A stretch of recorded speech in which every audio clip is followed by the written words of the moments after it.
On a vu dans les précédentes parties qu'il y avait 3 éléments clés dans la qualité de vie au travail et qu'il y avait une espèce d'équilibre qui devait se produire entre les facteurs environnementaux, les relations entre les individus et les capacités individuelles de chacun des acteurs, des agents ou des salariés pour faire face à ces contraintes. Et en fait, on a une chance en matière de qualité de vie au travail, c'est qu'on a un acteur qui se trouve au centre finalement de ces 3 problématiques, de ces 3 enjeux, c'est le manager. Et donc nous, on prétend que le catalyseur de la qualité de vie au travail, ça doit être le manager.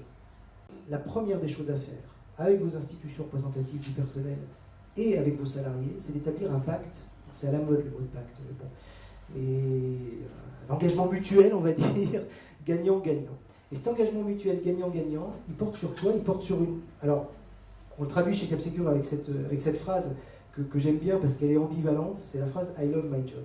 Un salarié ne peut obtenir de nous que ce qu'on peut lui apporter matériellement dans l'entreprise ou dans le service public. Et donc ça veut dire quoi? Ça veut dire quoi? Ça veut dire que finalement la promesse qu'on peut faire à un salarié, c'est soit de lui offrir le job qu'il aime, j'entends par job qu'il aime, pas forcément la position, mais l'ensemble du contexte du job qu'il aime, soit l'aider à aimer le job qu'il a.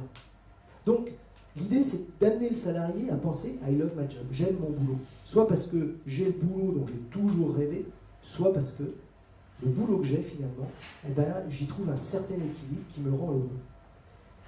Et ça, on pourrait penser que ce que je vous ai dit avant, c'est un peu la baguette magique, et on va pouvoir le faire avec n'importe qui. Eh ben non, c'est pas possible avec tout le monde.